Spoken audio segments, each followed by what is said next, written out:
The hunt for intelligent life in the universe has never been more urgent. Rapid advances in science and technology have given mankind unprecedented access to distant galaxies that could harbor life, and the galaxies of subatomic particles that make up the entirety of life itself. Now that we have the power to understand our place in the universe on a fundamental level, one question remains: are we alone? And if extraterrestrial life exists, where is it? I believe they are there. The big question is whether or not that they have come here. Join us as we investigate evidence of an alien presence in the universe and here on Earth.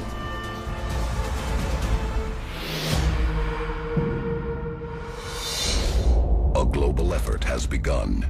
Secret files hidden from the public for decades, detailing every UFO account, are now available to the public.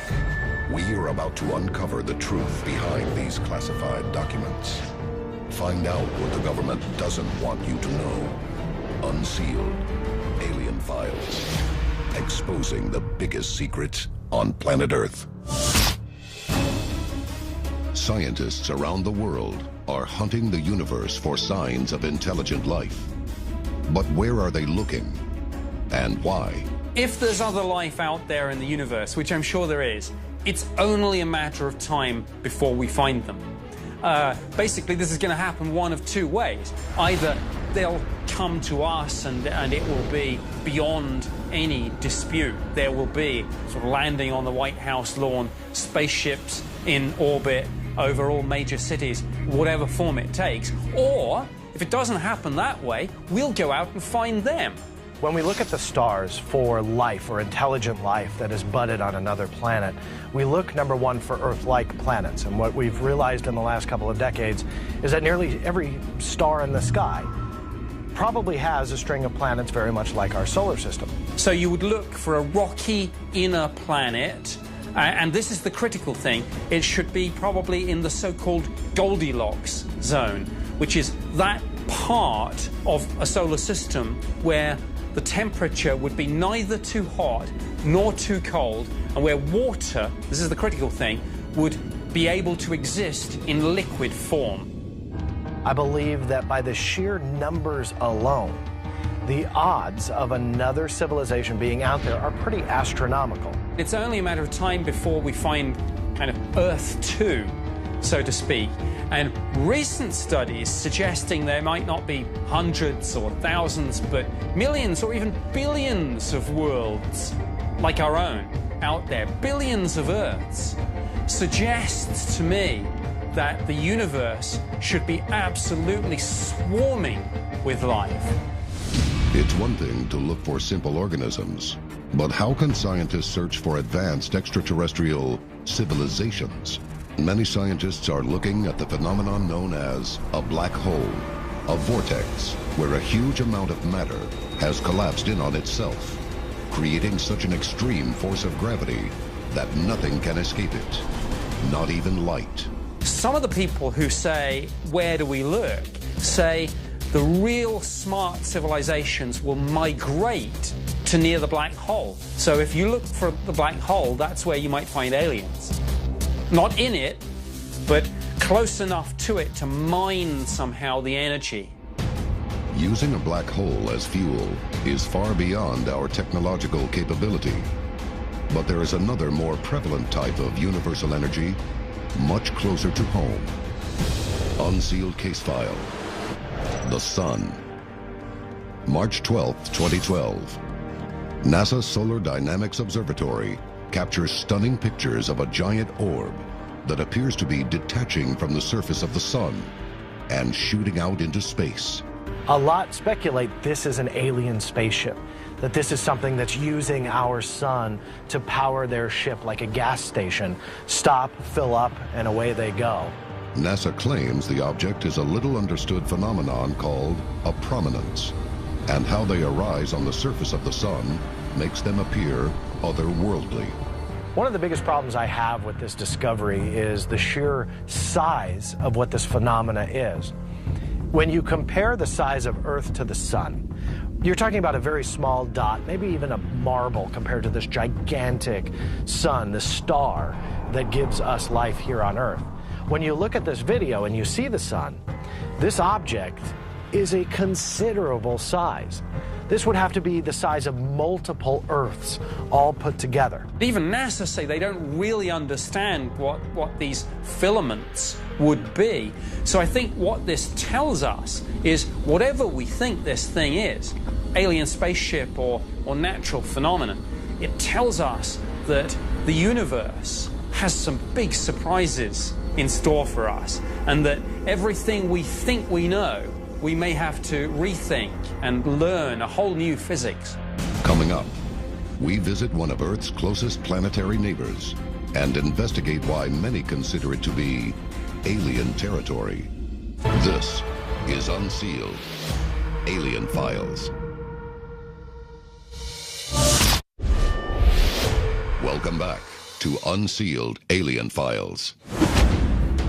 The hunt for alien life in the universe has taken huge leaps forward with new advances in physics, telescopes, and communications. But perhaps the most important breakthrough has come from developments in the aerospace industry. I believe it's inevitable that the human race will conquer long-term spaceflight, but you're going to have to figure out what you're willing to sacrifice. Are we talking about a 10-year flight? Are we talking about a 10-week flight? Or are we talking about a 10,000-year flight to get to another solar system in general? So we have to figure out what we're willing to do to achieve that long-term space flight. As mankind expands its presence in the solar system, Mars is a natural stepping stone, and NASA predicts we will set foot on the red planet sometime in the 2030s. Here we are, truly on the cusp of manned Mars missions. In the next 2 to 3 decades, they believe that we will put a human on the surface of Mars, but they're not coming back. It's a sacrifice that the astronauts who will leave the planet Earth for good will land on Mars and live the remaining days of their lives on another planet. We already have evidence that it supported life in the past, and exploring Mars could answer a fundamental question. Is there extraterrestrial life beyond our solar system? There's life out there, and, you know, whether it's picking up a signal on a radio telescope, whether it's going out there and finding them for ourselves, but we're going to get there. Ours is going to be the generation that makes this discovery, and my goodness, it's going to be the biggest and most profound discovery that the human race has ever made. Unsealed case file. The Mars Anomalies. July 26, 1976. The Viking 1 spacecraft is 1,000 miles above Mars and scanning the surface for a place to send the Viking 2 lander down to the Red Planet. On its 35th orbit, Viking 1 captures a photograph taken from Mars' northern desert region called Cydonia. This picture of a mile-long desert mesa stuns the world with its uncanny similarity to a human face. Hardly a week goes by, so it seems, without some photo from the surface of Mars cropping up that someone says shows some anomaly. This leads many in ufology to conclude that this and countless more pictures from the surface of Mars are evidence of an alien civilization. Is this an artifact? Is this a bone? Is this life? I mean, people talk about the face on Mars, but there have also been lizards, bones, fossils, all sorts. Looking at photos that have come back from Mars, people have seen pyramids, faces on Mars, creatures walking around, fossilized remnants of ground squirrels, a skull. We are now collecting an unprecedented amount of data from satellites and probes on Mars. The theory was that Mars used to have water, which we now know is true.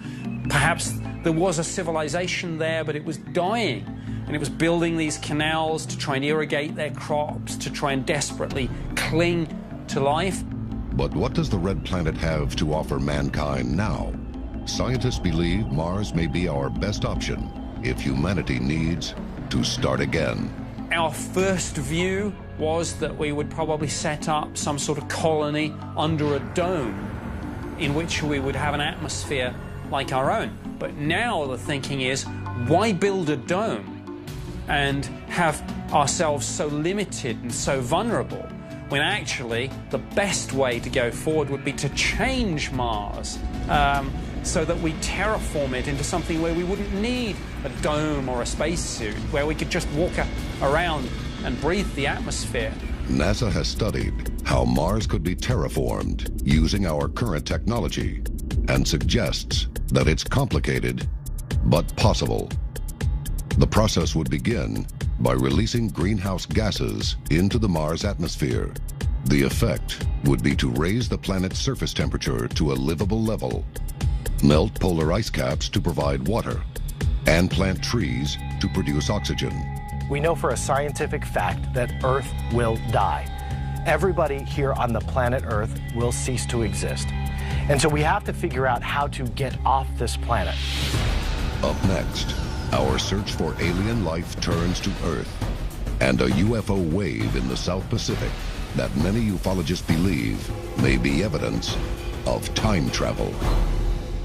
This is Unsealed, Alien Files. Welcome back to Unsealed, Alien Files. The search for extraterrestrial life extends from our own planetary neighborhood deep into the cosmos.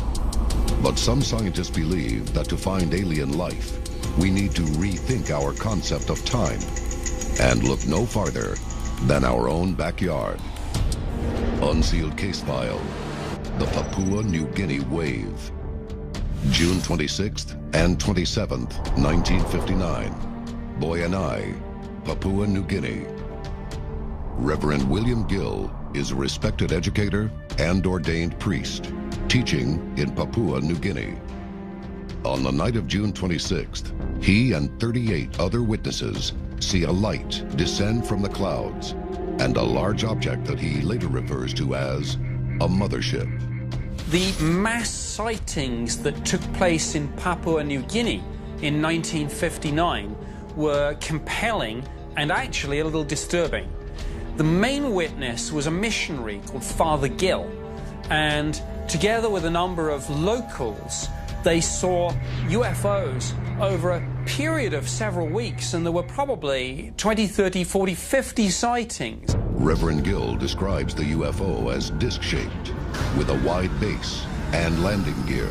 On one of the occasions, Father Gill reported a craft where he said there was what appeared to be almost a viewing deck on top of this thing, where he saw strangely humanoid entities which almost appeared to be looking at us. In a spontaneous gesture, Reverend Gill stretches his hand to wave, and he claims that the beings on the spaceship wave back. He wasn't the only witness. There were about 5 other ones, including a teacher, that saw these humanoid beings on top of a UFO above them. Copies of Reverend Gill's own report were distributed to members of Australia's parliament. But in the end, Air Force authorities dismissed the incident. And you can almost understand an alien spaceship with aliens in. But if you see something with beings that are so similar to us that they're indistinguishable, it is almost the most disturbing thing of all. I mean, because you ask yourself, who are these people? What do they want? Why do they look so like us? The sighting is so important that 13 years later, famous American UFO investigator Dr. Allen Hynek decides to re-examine the evidence. Dr. J. Allen Hynek was a scientist who headed Project Blue Book. He started off as a pretty big skeptic, pretty much a debunker. He thought every UFO case that was out there was explainable.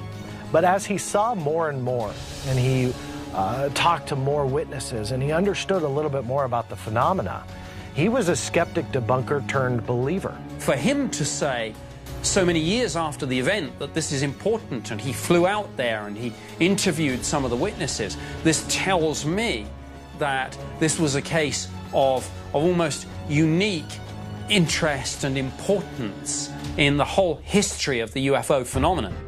Hynek is mostly interested in the eyewitness claims that the aliens looked human. One possible reason why this disturbs people so much, and it's a motif that one sees in science fiction, is infiltration. I guess the classic sci-fi series is The Invaders, but the idea that we have aliens in human form, perhaps slowly bringing their people down, getting them into key positions of power. Some speculate that the case in New Guinea is proof that the human race is being visited not necessarily by an alien race that comes from another solar system or another planet, but rather it's ourselves. It's the human race coming back in time to revisit its infant self, to look down at their civilization 1,000, 50,000, even 100,000 years prior to when they are. Could the Papua New Guinea UFO incident be humans from the future? I believe that if we are being visited and these UFOs are not our Earth-based technology, that it's probably an alien civilization that comes from the stars. But the fun thing about this is we simply don't know. Science is proven wrong all the time. And how can you fight them if you don't know who they are? Your family, your friends, your neighbors, your scientific figures, your political leaders, your religious leaders. I mean, what if all these people are actually aliens? I mean, it sounds crazy. Any civilization with the technology to travel between the stars probably has the technology to disguise itself effectively. So maybe it's not a question of, going out and looking for them. Maybe they are already here. Coming up, we investigate the possibility that humans and aliens may be one and the same.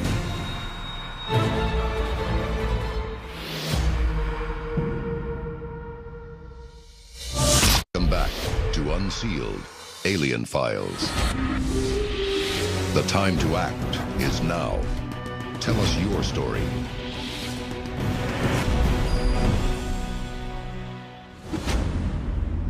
While some search for extraterrestrials in deep space, encounters reported with humanoid beings have many in the UFO community wrestling with a paradox. Are extraterrestrials human beings from the future? It's definitely possible that if a biological life form started evolving on another planet with Earth-like conditions on an Earth-like planet in a solar system that is like ours, that the theory of evolution will probably prove true, that they will look very similar to us. Recently, an expert in computational genomics decided to find out. Dr. Alan Kwan at Washington University conducted an intriguing study where he speculated about the future of the human race. And he said, well, we often look back, but what if we look forward, maybe 100,000 years? What might human beings look like?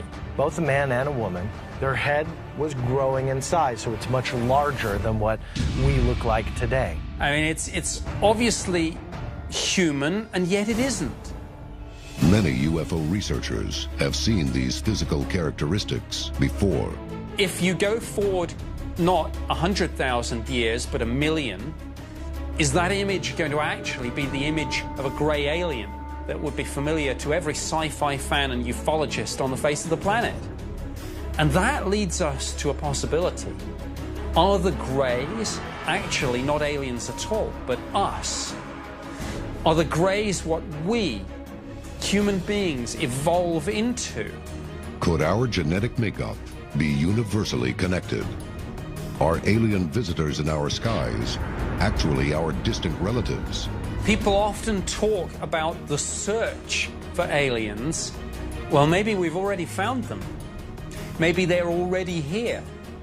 Maybe if they are us, we are the aliens. This is Unsealed, Alien Files, exposing the biggest secret on planet Earth.